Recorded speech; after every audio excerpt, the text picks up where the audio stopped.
Wow. That sounds so beautiful this morning. I hope everybody appreciates it as much as I do. How is everybody today? I didn't hear you. How is everybody today? I hope you're doing well. Things are going on. It's a beautiful day outside. We were looking at the apple blossoms or something, my guest said. We have two very special guests today. One of them is going to be talking to you about writing screenplays, among other things. He's an extraordinary person. And the other one is a regular on our show, to me, is Jo Beck. She'll be calling in from Atlanta. So let's get on with our show. Heavenly Father, we thank you, Lord, for bringing us together again. Give us this opportunity to know how to be peaceful in our hearts as well as our mind and soul. God bless those that are hurting right now, Lord. Relieve their pain, Lord. Let them know that there is an answer for everything that's on the earth. Thank you. Let us have a good show today. In Jesus' name. Everybody said amen. Amen. Amen. Look, Glenn Berkenkamp is here. And he's going to tell you about his life as a screenwriter, among other things. He's an author, he's a friend, and he's here from up north, Meridian County, and he's going to speak to us today. And then we have Jo Beck, who is a lady that I've been knowing for over 20, 25 years, and the screenplay that he has written is about her life. And we're going to be discussing the whole thing right now, but I have to do my thing first. I mean, that right now don't mean right now. It means that it's coming up. So those of you who think it's right now, just relax. Relax, Glenn. It's going to be all right. I'm going to sit back. If you sit back and relax. I don't want you to get too relaxed, though. Right. It's just because I might call your name. Okay, you ready? Here we go. I read something in the paper today, David, that really touched me. It's about the foster care system. I read that, and see, I know, Devontae, his foster care, his family was in that. His mother had foster kids and all that, and they're cutting the programs out, and these kids don't have anywhere to go when they reach that age. They're just out on the street, and they say they don't have the funds anymore to do it. In 2000, it was 22,000 homes for that. Now it's down to 9,000. And they really don't have anybody to get these kids, and there's all kinds of kids that he's cutting it out. For me, this is where our budget should be looking at. What are these kids going to do if you don't have that kind of a system? Now, one thing they were talking about is they're going to have to begin to pay these foster parents money that they can live on and quit the other jobs they have and do that full time. They got to up that salary because the salary is not enough for people just to do. They can't do it. They can't live off of that. But to cut that out, I think it's catastrophic, to be able to let them just wander the streets? The stopgap centers, all that will be cut out. And they're taking away 2 centers. And that to me, I don't quite can understand that, but it's all part of what's going on in our society. We're looking at the so-called leadership, which leads me into the elections, so-called. I mean, people want to run this country, and to me, you have to be very sensitive to the people's need in a country to be able to lead it. You just can't be thinking about your own self and making money or all that kind of thing. What about the people? What about this foster care center? Who's interested? Who wants to take a shot at that if you're elected to some office? It don't have to be the highest office in the land. What about the local politicians? I don't quite understand what that means when you say congressmen or senators or the ones below them. Somebody needs to, because it touched me this morning. Like I say, I'm familiar with it. I know people that's in it. In fact, my daughter was one. She was a foster care parent. And I know what it is, how they take, she had the little bitty babies. And to be able to take them, and it's surprising how much that's needed, not just for the older kids, because they're hard to place. It's the little babies, all kinds of kids that need certain things for various reasons. And it just struck me today, you know what I mean? Mm-hmm. And I'm just in that mood today to be able to talk for the little one or the one that has no voice, that we need to speak out for these people. Like sometimes I get on this soapbox about people in your community, seniors that you know that need help, and you don't. Somebody need to go look in on them. I know they don't. It might not be your family. It could be your family member you haven't seen in years, or you know that they are ill. They're in a nursing home, or they need your help. You need to go by and say something to them, and encourage them. Because I look at a person, I can speak on the matter. You know, I'll be 71 this year, and I know what it is. I'm not the same person I was 10, 15 years ago, whether you know it or not. I know you can't hardly tell it, but I'm breaking down a little bit. And sometimes you need encouragement because you never been this age before. Never been this age before. And I just feel like we need to check into each other's business when you're trying to help people. Because I feel that life is not worth living to me if you're not helping somebody. What's the point? If I can't help you get where you're going, what am I doing? You know, that's why a lot of people don't live long. You know what I mean? I'm shaking this man's hand. You know, I didn't know you was talking about him. See, you didn't tell me that. I'm talking to you. I'm talking to you. Yeah, no. Well, see, you didn't say who he was. You called out his name. But anyway, go ahead. My life has been helped by many people, and I never forgot it. People that didn't have to help me get to where I'm at, but they did.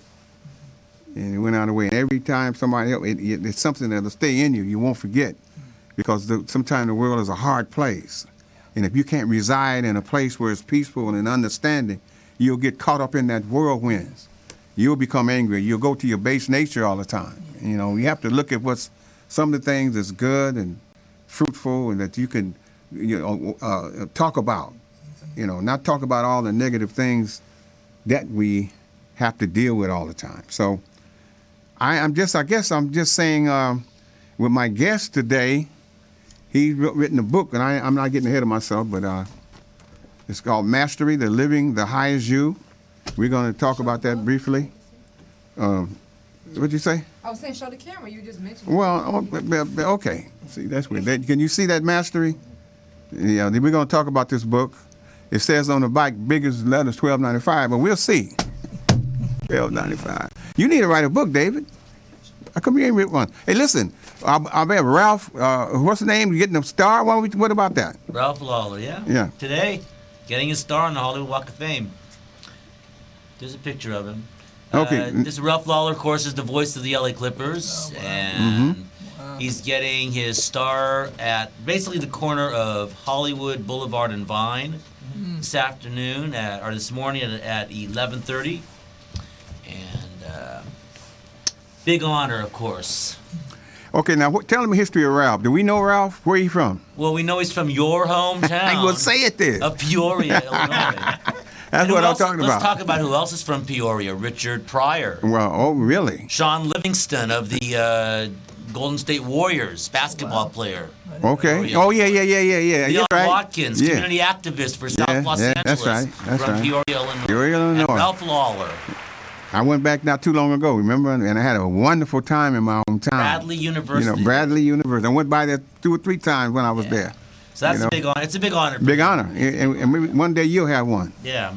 You know, I'm glad for him, you know. You know, and trivia. Who invented the monkey wrench? Who invented the monkey wrench? I know, we don't sit around and think of that, but who you think? I mean, it's amazing the things you can read when you start reading. I have no idea. Yeah. Was it invented in the USA? Oh, yeah. I'm going to take a guess. It was perhaps an African American. Yes, it is. That's what I'm going to do. It's African American. It's a black man.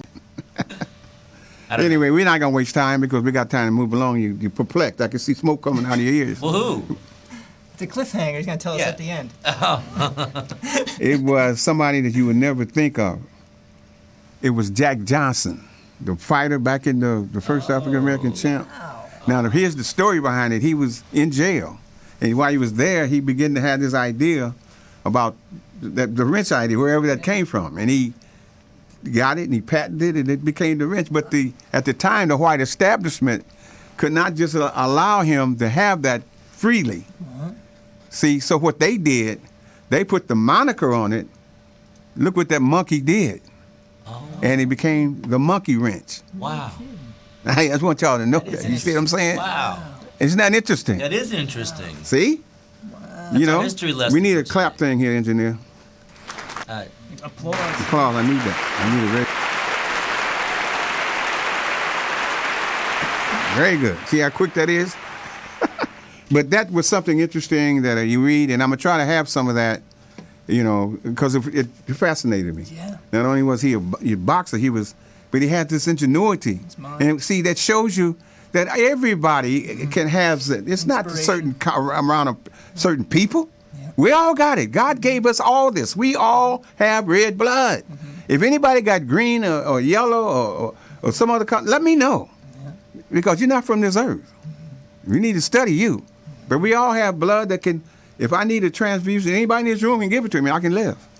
And it's the same kind of way with the spirit and gifts. Don't praise people with gifts. You give them too much praise.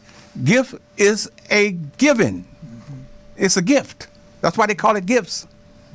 Somebody gave it to you. You didn't say, I'm this because I can do that. No, God gave you. Sometimes you haven't developed your gift because there's so many things that suppress you. But we all have them. You want to speak, David? I'm agreeing Okay, with well, you rolling with me? Are you rolling this morning? Now, with that, I know we had guests here. Jesse Drummond is an inventor. You know, one of these days we're gonna have Jesse to come back. He's inventing things, all kind of stuff. But you know what? I was looking back at what was in play when I was born in 1945. What wasn't when I was born into the world? What wasn't here? Yeah. Everything was like invented after I came and see as I'm growing up. I'm not paying any attention to inventions. Sure. I'm trying to survive. I'm a little baby and all that. But invention is going on. Yeah. And then you look at it, we didn't have that. I remember the ice truck used to have to come and they got a block of ice and put it in our refrigerator. Yeah. And we used to chase the truck down the alley there. And he'd give us pieces of it. I remember that. That's the only thing I knew. And then when the electric refrigerator came, that we could get, it was a big, huge thing. But if you look at things, the eraser had to be invented. Pencils always did not have erasers. Somebody not only did invent them, they said, well, let's put them on the pencil. That's another. It's just things that you don't even think about. We take it for granted about life, our own life, the things that are being invented every day. Now we done went to the technological thing. Man, my God, it's infinite. Now it's gone. Yeah. It's over. That's why you got to go inside yourself, which leads me into our guest today is going to be talking about some of that. His book is dealing with that, Living the Highest You. We're going to have our first break. I think, I have my break now, Dave? Is it Yep, a little? yep. All right, we having our first break. We'll be right back with the Leon Watkins Show. And- Glenn Birkenkamp will be here. Stay tuned to see what this screenwriter has to say about writing screenwrites, movies and screenwrites. Play it, man.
together.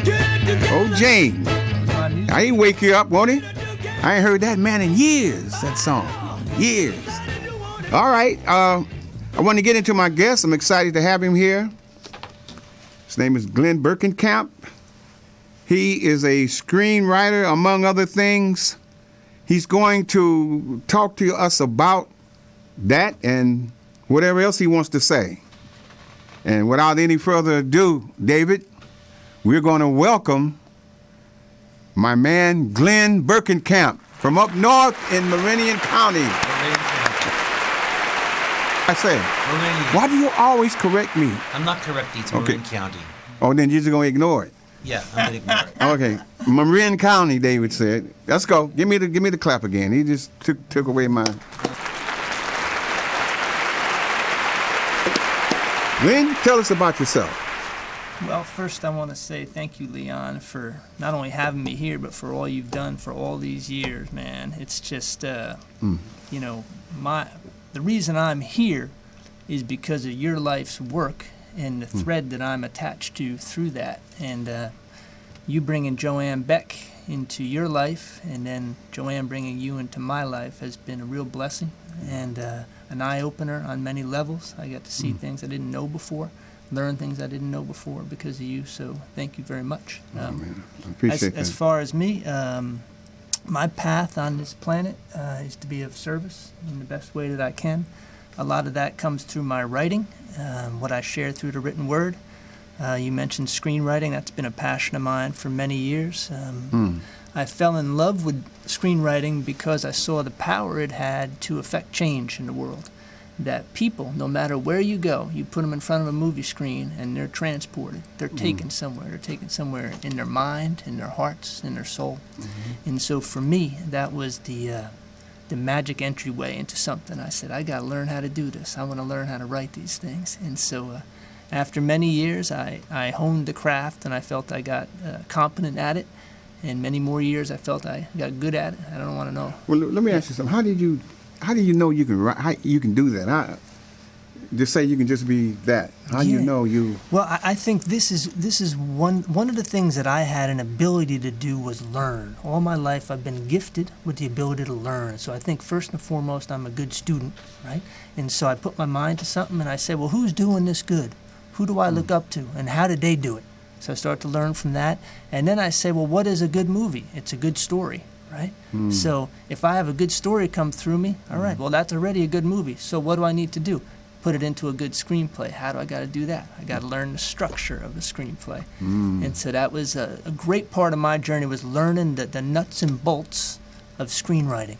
And once I knew that, I could start applying all these things that I knew into this craft in a way that became more seamless and effortless. And, Well, you know, I write on my scale. I've written with screenplays or with plays. David came to a couple of them, and he seen me write. And my biggest thing was that I had to write for different characters. Yeah. I had to write for women, kids, men, boys, you know. And you know, I had to. It was interesting for me to emulate or try to figure out what somebody would say. Yeah. Another gender or whatever, you know, and I can only go by my past experience and things. Yeah. And anyway, I'm just saying how it is a fantastic thing that what you can do and do a whole screenplay. Yeah, thank you. It's For me, fantastic. For me, it's been a situation where there's, you write, what would they say? And I was fortunate enough to get to a place in my life where I would just be listening to what they're saying. So I was more like a vessel for these characters to speak, more so than I was trying to figure out what they'd say. And so, Wow. Okay. And what meant having written your character into a screenplay, that was an amazing experience for me because I felt I was somehow connected to you in a real deep level. And I read the parts you did, and I had no things about it. We'll go over it, but you captured it. You know, I have to admit. You know. Thank you. And I appreciate that. See, now leading into, I want to talk about the venture that you've been working on for over 20 years. Yeah. And first of all, I'd like to know, how do you and Joe meet? There was a man named David Lieberman, and he met Jay and Joanne, and he found what they were doing, what they were trying to accomplish, to be amazing and inspiring. And he said, "You got to meet these two." And so I went and sat with both of them. And this is before there was any movie. They had Future in Action going, and they were trying to affect change in the world and bridge these two gaps, right? So how do we take what's going on in South Central, bring it out into the world, and how do we help people? How do we go back and forth, right? How do we build both communities? And so I just got involved with them, and at first it was, what could I do for Future in Action, and what could I do for them? And then after that, it morphed more into this idea of a movie when they became real popular in the media, you know. Okay, I know you know Joe. That's how you met both of them at the same time. Both the same day. Yeah, you met Jay. What did you think about Jay? When I met Jay, he wasn't out of South Central Los Angeles for that long a time. I met him in, I think it was in West Hollywood where we first sat in a restaurant called The Source, and sat for breakfast, I think we had. And I was impressed with something with Jay from the moment I met him until the last moment I was with him. And that was how emotionally alive he was inside of him.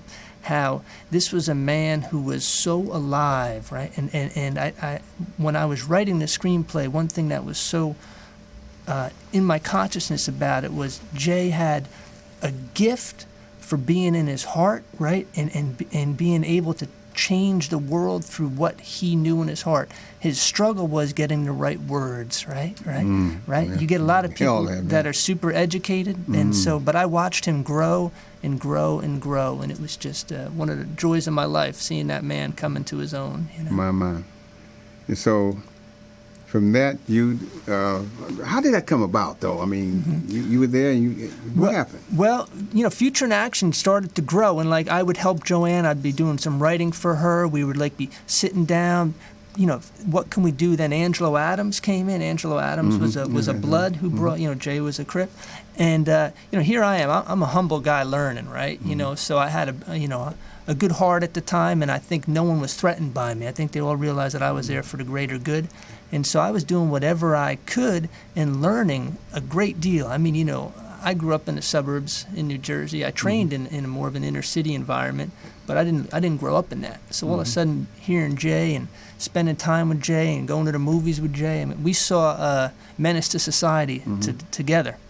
And that, sitting there with him watching that movie and then talking to him about it afterwards, I mean, that was a real eye-opener for me. A real eye-opener. You know, and see, that's fantastic that you would even do that, because, you know, I knew Jay very well. In fact, as you know, that's how it happened. That's how it happened. That's how the whole thing happened. And it's you, Joe, and myself. We knew this young man. And I just feel like all this is so unlikely to me that here we are talking about something. Joe Beck's story, to do her life work along with Jay and others. And here you are sitting here as being the principal writer of it, that you had to put yourself in these parts to really get the feel of it. I told Joe the other day, I said, listen, you know what, we'll talk about it. I said, whoever does these parts has to be passionate enough to do it, because it's such a passionate thing. This is just like you just said. You mentioned it's so alive. Jay was so alive. You see, that means it's. What does that mean? You know what I'm saying? You got to put yourself into this part to make it really understand what's going on, because it was a really serious, intense thing. In an intense time, too, as you know, an intense time. And one of the things Future in Action was doing, and you were doing it prior to Future in Action, is putting the word out to saying things are about to pop. Things are getting hotter and hotter in the community, and things are not doing well. And then, of course, you know, 92 hit, and the riots came, and everything was proven true that they were saying. You know, but see, the war has been going, and there's a war within a war all the time, as you know, in the inner cities. Yeah. There's more into it's what you see, and then it's what you don't see, and then it's what you don't see of that. Yeah. There's so much going on that for a person to stand up and say, I want to change out of this, when you're born into it, or you see things, that's all you know, and then you say, well, let me change. And that's what Jay did. He wanted to change out of it. He saw that there's something else beside of what he was. And he wanted a piece of that. And he took the road to try to get out of it, which is not an easy thing to do. Not at all. You know. And I was there with him many times when he was, I wouldn't say questioning his decisions, but challenged by them. He didn't question them, but he was certainly challenged by them, because he had a certain family here that was very ingrained and embedded in what they were doing and what they still had to do to just get by. And, so. Well, you have to, it's a survival mode that you get into. And some people might not even understand none of this. Yeah. But in any large city, you have to survive. It's an underlining thing. It's just like when people run certain elements of the drug trade. Somebody runs that. Yeah. This just don't appear. Yeah. It's a system. Yeah. And it's a system in a city. It's a system there. And if you don't understand it, you'll miss it. But it's there, and it's alive and well and kicking. Yeah. And besides, to come in and begin to write about all this with the backdrop of this thing, of this story. Yeah. Like you said, it was intense time. Yeah. And that's why the passion has to come in, and whoever does these parts, all of them. And it's a thrilling thing to see this to come to fruition. We're going to make this happen. Anything you want to say, David? Nope. Enjoying listening. Yeah, because we all are going to help with this. Yeah. We need to. Now, Joe's just going. I think has she called in yet? Joe, take a break and then when we come in, she's going to be here. Okay. And hear what she has to say about all this, because we're talking about her and her life, and to be able to have someone to write about you like that. It's amazing to me. We're going to go away right now for a minute. This is the Leon Watkins Show, and when we come back, Joe Beck of the Joe Beck Story will be our guest. All right, we'll be right back.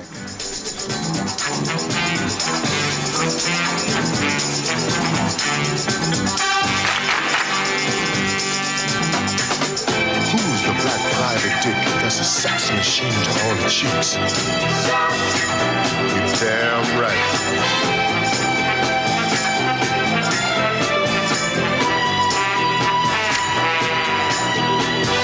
Who is the man that would risk his neck for his brother, man? Can you dig it?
Welcome back.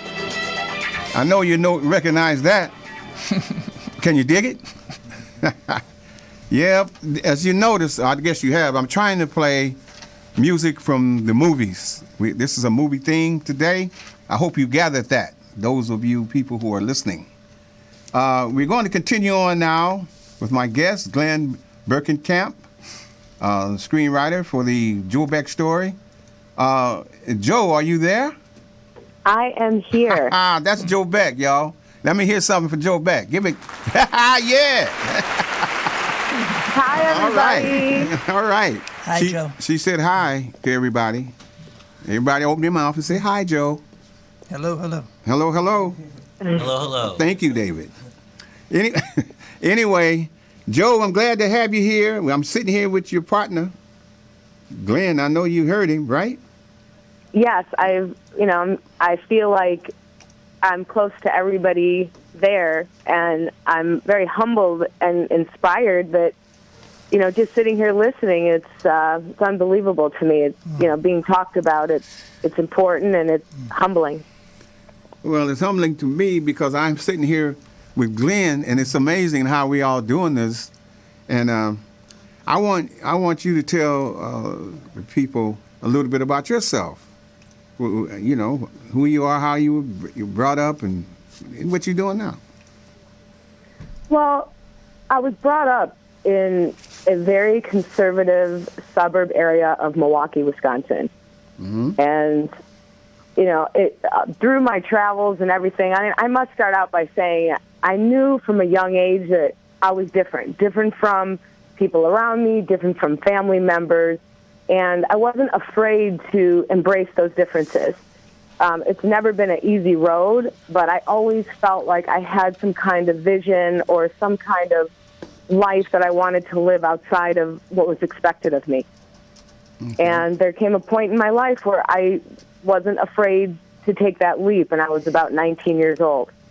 Mm-hmm. And long story short, I went down to South Central, and I met you. Okay. And from then on, my life was forever changed. Wow, that's deep. But see, you got to tell them, how did you meet me? There's more details than that. You got to go back to the details. You just didn't meet me, Yeah, I was reading an actual Elle magazine. It was a women's fashion magazine, and in the very back page, there was a picture of you. Mm-hmm. And there was they had done an article, and in the article it had said about something about graffiti, and that the kind of the people who had done the graffiti had been going to jail, and you had made a comment about that and about your work at the Family Helpline.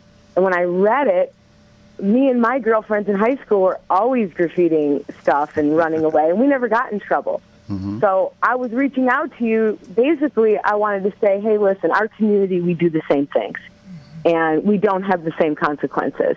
And that was the original reach out to you, and that's how it all really began, was from that article. Mm. Yeah, you came down, and when I met you, like I told you the other day, I never met a person like you before. You came down and you wanted to take over and tell me what to do and blah, blah, I'm saying, wait a minute. I kept saying that to you. You can't do that, do that. Well, you need this, you need that. I'll get it for you, I was getting a little, I wasn't old, but I was getting old, and see, there you come. A lot of energy, energetic kind of person. And I'm just going to cut through the chase about this thing, how you met Jay. One day, Jay came down and wanted something from me, and we were talking, and Joe had already had her office there. I made a little petition and all for her, and she would come down and do whatever she did. I still don't know what she did, but she was doing something back there. And she heard us talking, and I guess she wanted to see, she was curious to see who this was I was talking to. Jay was directly, I was looking at him directly in front of me, but I could see him, and I could see Joanne at the same time. When she put her head around the petition, I could see his eyes met her eyes. And I said to myself, I didn't like what I saw. But you didn't even know what you, no, but I said, no, that's not possible, but I let it go. But anyway, that's how the whole thing got started. And your life has been something to behold. You've really made a difference. And for Glenn to be able to capture some of this stuff for a movie, and to be able to, like he said, he didn't come up with it; it was already written for him. He just put it in order, or put it in some kind of way that people can understand it. Mm-hmm. And you want to add anything, Joe? Well, first of all, Glenn is the only one that I really believed could put this into a story, because he knew Jay, he knew me, he was part of Future in Action, and he's an unbelievable writer. So, in the past, when Hollywood had come to us and wanted to make this into a movie during all the media attention, they did write the first 30 pages. A guy that had written, I think, Jason's lyric, he was a well-known writer at the time in Hollywood, and I read it, and I was in shock. It wasn't capturing at all who I was, who Jay was, what we were trying to do in the world, and that meant more to me than anything. So Glenn, you know, actually had a moment in his life where he was able to write this, and I was very blessed. And I would like Glenn to talk more about what he feels about the screenplay and why he wrote it, and I think you'll get a good idea. Well, Yeah, sure. Thank you for the kind words, Joe. Yeah. You know, like I said to Leon, it's, you know, knowing both of you has been so enriching for me, and then, of course, to write about your life, it's just an amazing experience. And so a little backstory. When the Joe Beck screenplay came to me, or the idea of writing it, I had left Hollywood. I was living in Northern California, spending more time around trees than I was at people at that time, and didn't really know what I'd be doing writing-wise. And Joanne called me and asked about it. I didn't want to do it at first, just because I was a little tired of all things that were, you know, happening in Hollywood. And then I realized, well, who else is going to write it? You know, like she said, I did know Jay. I did know Joanne real well, and the story has always been so important to me as a story of hope and transformation, and what can happen when two people get together for a greater good. And I felt, wow, this is a movie that needs to be out in the world, and if I can be a vessel to help in any way, then I have to do it. So I remember calling Leon, and I remember trying to, you know, pick your brain a little and get some notes from you. And two things you said to me in that call really, really struck. One of them was that when she gets on to something, there's no stopping her, right? And that's true. That's true. And the other one was, you said, Glenn, I want you to know, above everything, she was my friend. We were friends. And that struck me so deep in my heart, the friendship that you two had established, that was my, pretty much one of the things that really wanted me to write that screenplay. And so that was my jump-off point. And then after it came, you know, Joanne and I sat for a while. I think we met in Las Vegas, and we went over what we thought could be the movie. I got a lot of notes from her, and interestingly enough, prior to this job, I was brought in to adapt the book into a movie.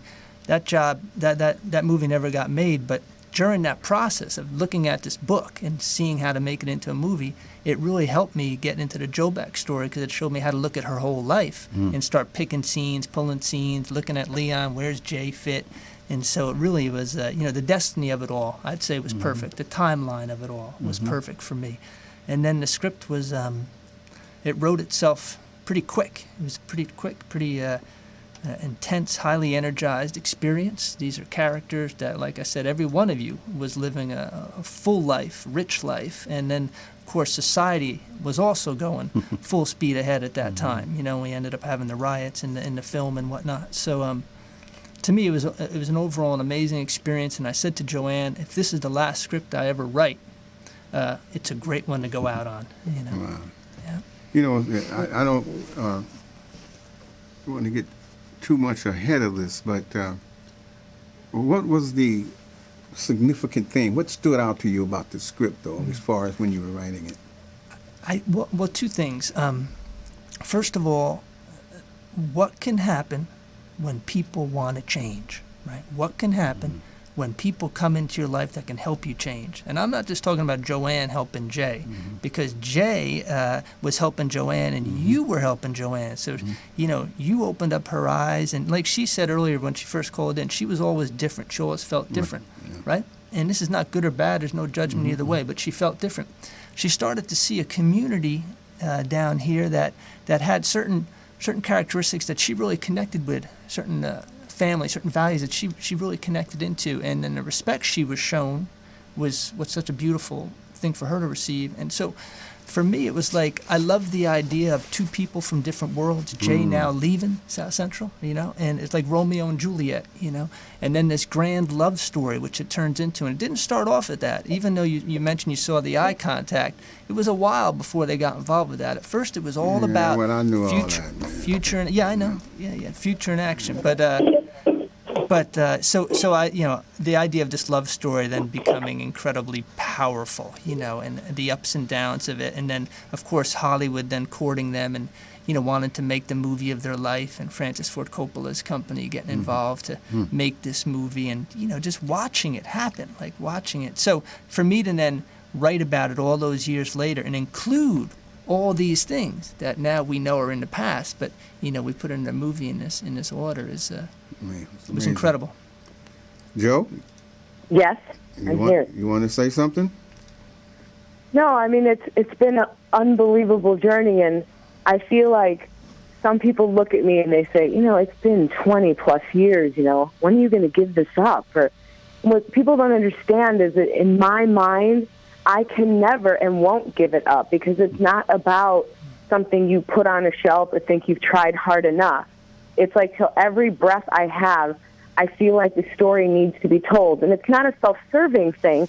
This is a teaching tool. This is I think would be a movement. I mean, you hear all the time, like, all these problems we have, and I have to watch year after year on, this is what happened. How do we solve it? And here we have this story about Future in Action, and all of us and people from all over the world and all races that came together to do something incredible with no support and no money. And we made a difference in the world. We were all over the world, in Germany and Australia, and people watching Future in Action and what we were doing. And it speaks volumes about what's possible. And so because of that, I'll never quit trying to tell the story, because I feel it's very important for all generations, and I think it would really open people's eyes to what is possible when your goal is love and peace and trying to bring people together with understanding and not giving up when times got tough. All right. That's well said. But I'd just like to add to that when you said that I was a friend of Joe. Joe has been a friend of mine to this day. We're still very, very close.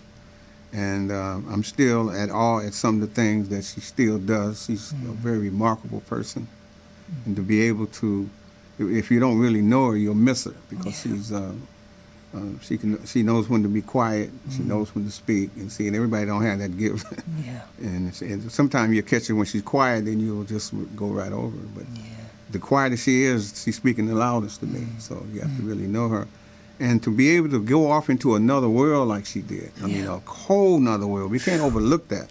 She went into such a young whole age, other too. world at a situation where she knew nothing about, and went in. And not only did she go there, she became a part of it. And then she was a part of both worlds. She had to go in and out, and that's had his own problems, had his own misunderstandings, and all other kind of stuff. And now. I don't want to get. But it's exciting to me. I will say this, Lana. I think an actress will kill to play that part. Hey, hopefully they won't go that far. But I mean, these type of roles don't come along very often. No, they don't. Like I said, if anybody really wanted to sink their teeth into something, this is it. Because she has to be the emotional level is high. This is not something you can just monologue. You have to really get into all these different ups and downs and here and there, and all of us had our own. We're powerful. I mean, I'm not trying to say, but we all had our own thing, like you said we were doing, had a full life. I believed in what I was doing. You believe, and we had to. Everybody was protecting themselves and doing what we had to do. And she was in the middle of it. She's the one that came into this world. I went back to her where she lived at one time, man, and it was such a culture shock for me to see where they lived. The doors was open, keys in the car, they going all over.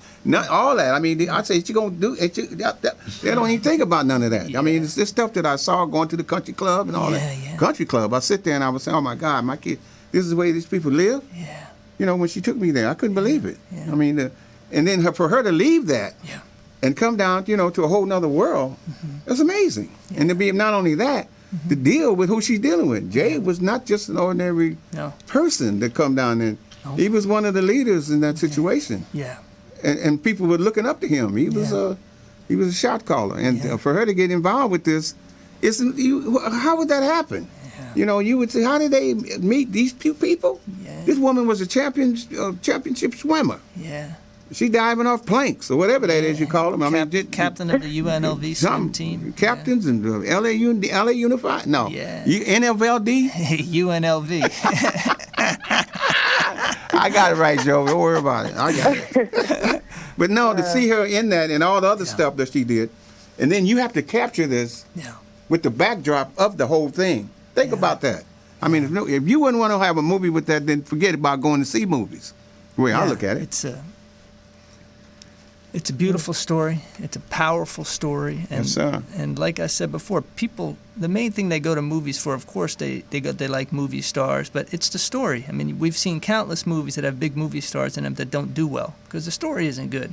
People love a good story. But see, but I'm going to tell you this, Glenn. I've been to stories. I was one not too long ago. Millions of dollars. That movie was horrible. I mean, if they could put out these things, it must be, what, you know people, or what is it? I mean, because that shouldn't have been made. Yeah. You know, here's a story sitting here that could most likely be a classic. Yeah. And why come we don't, nobody's not calling? I mean, but you put out that stuff. Yeah. Anyway, don't let me get going. We're going to have to get ready to take a, I just decided to take a break. All right. Joe, hang on. We'll be right back, okay? Okay. In a few minutes, we're going to continue on. This is Glenn. Play some Barry White. You got to play some Barry. It's already said. I'm playing what I want to play, Joe. Remember that. This is Leon Watkins Show. I'll be right back. You'll have yours in due time, darling. All right.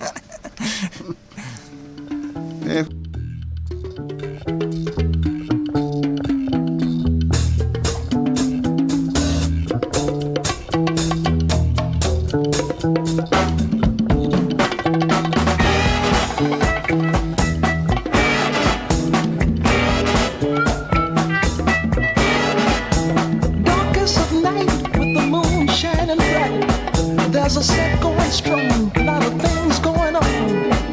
The man of the hour has an air of great power. The dudes have envied him for so long. Oh, Superfly, you're gonna make your fortune by and by. But if you lose, don't ask no questions why. The only game you know is do or die.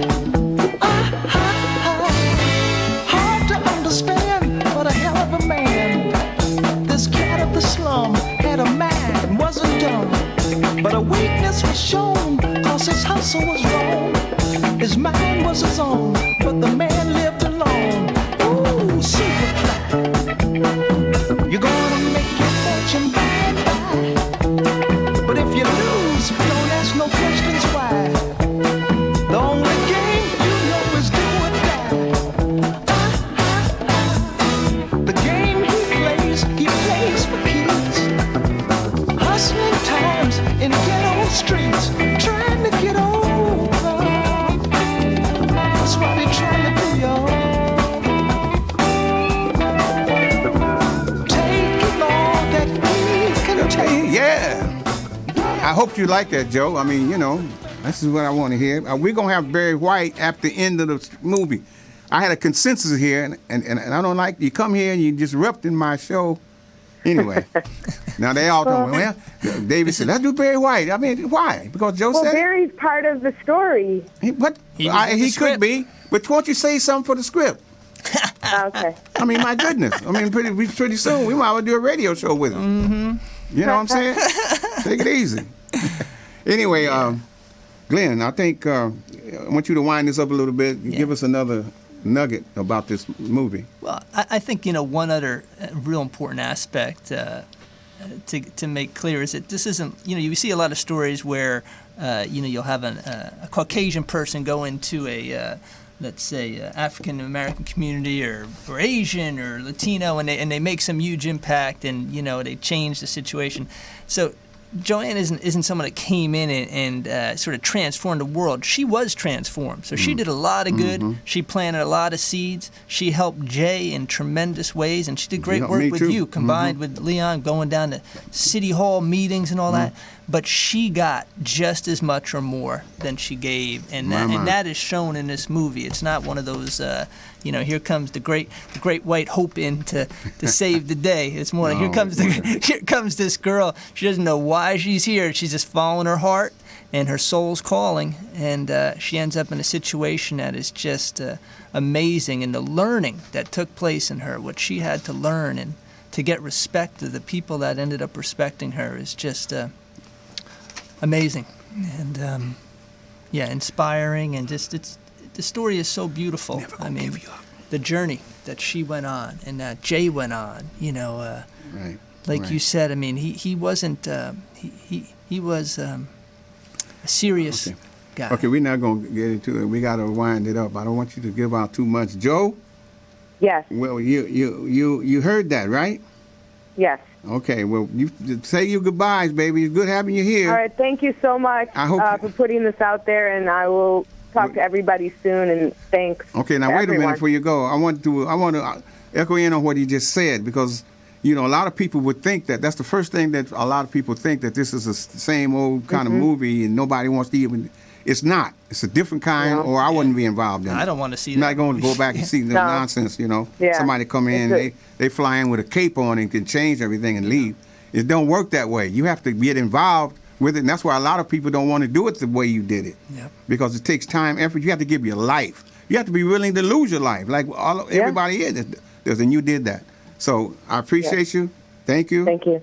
And Thanks, Dawn. Thanks, David. You're welcome. ain't Don, it's Chris. Don had to leave. We'll talk about that later. Oh. Yeah, okay. we got the engineer. He's good too, though. Hi. Okay, Okay. Thank you. All right, we talk to you. Bye, Talk to Joe. you soon. Talk to you later. My guest, here's this book. Can you get the book, Mastery, one of his books? And I You're want to in read another one. You're in another one. I'm in Don't another forget book. Yeah, I'm in the Yeah. book, Oh, David. Okay. He that. says, Of course. a master knows that war can never bring about true and lasting peace. A master knows that as long as there's a separation consciousness and the borders born of it, conflicts and wars between nations, tribes, and peoples shall exist. These sayings are all through the book. And he signed it for my friend Leon, a man who has helped and me in so many ways. Thank you, and God bless you, Glenn. And he got all kind of other stuff here, but I'm not going to read it. It's good to have you here. Thank you so much man. for being here. And and if they want the book or anything, Oh, yeah. the website is livingthehighestyou.com. And look in Facebook. It's all over there. Oh, He's all yeah. over there with that. Facebook. Okay. Question of the day. Did Chris Rock do a good job hosting the Oscars? Yeah, what do you think? I need to know what your opinion of Chris Rock. I've heard a lot of mixed things about him, and the person, when Stacey Dash came out, what that meant and all that kind of thing. I mean, what do you think about that?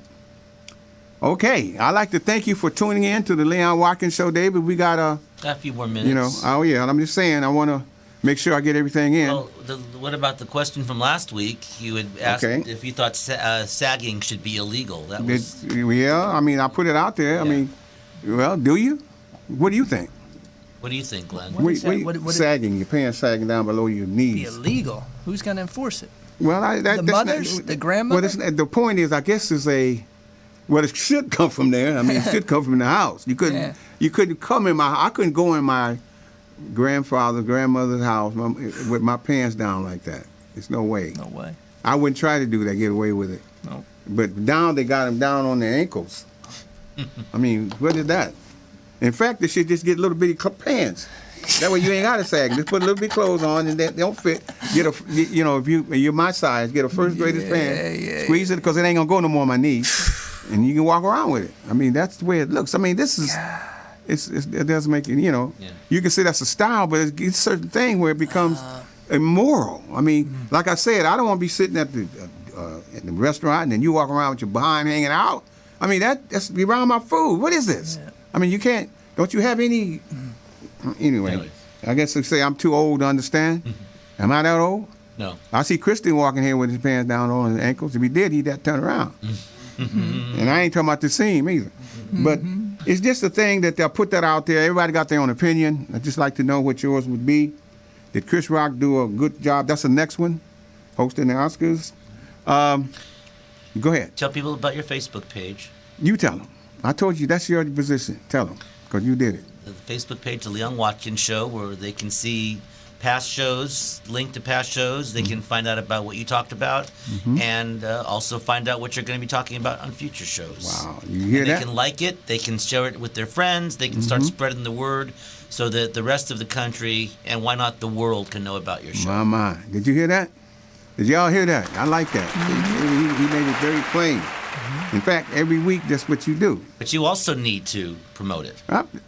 You don't think I'm promoting it? Well, I'm saying you need to say this a lot. The Leon Watkins Show Facebook page. Leon Watkins Show Facebook page.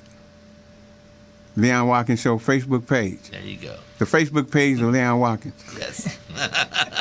All right. I'm saying it. Because I think that it's important that we, support me. I think this is the kind of guest that we have, and we try to be as prevalent as possible. I need the support of this movie we're talking about. We need everybody to get involved in it, to help us, to give your opinion of it. If you want to see it, let me know. If you don't want to see it, let me know, because it don't matter. We're going to do it anyway. So, but I just still like to know your opinion.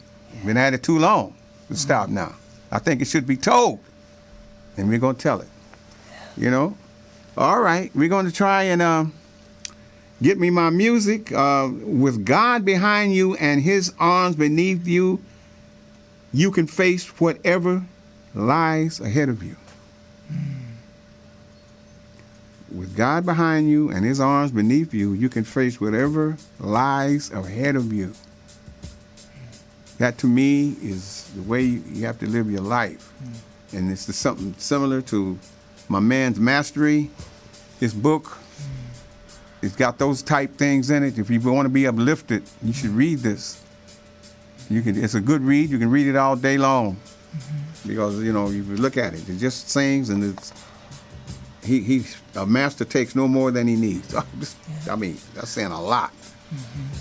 A master takes no more. That means that he's saying that a master. Are you a master? Or what? Because if you are, you read this book. You see again, it says it's $12.95. Spirituality, inspiration. Okay. I guess it's time for me to go, David. It's been a great show, Leon. Thank you, sir, for being here. Thank you, Leon, for having me. Bless you. Bless you, you brother. came down. Thank you. Chris, thank you for coming in. And I'd like to say the Leon Watkins Show thanks everybody for showing up. Facebook page, Leon Watkins. Leon Watkins Facebook page. Leon Watkins Show. See. Well, it's important. You got to put the word Leon show Watkins Show Facebook page. Yes, exactly. Check it out. Okay? All right. I hope you have a wonderful time. Help somebody. Help somebody. I swear you got it together, man. Keep on, whatever. Girl, I'll do it. Forever and ever, yeah. I'll see you through.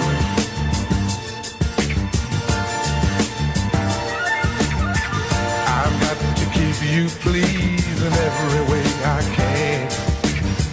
Gonna give you all of me, as much as you can stand. Make love to you right now, that's all I wanna do. I know you need it, girl, and you know I need it too.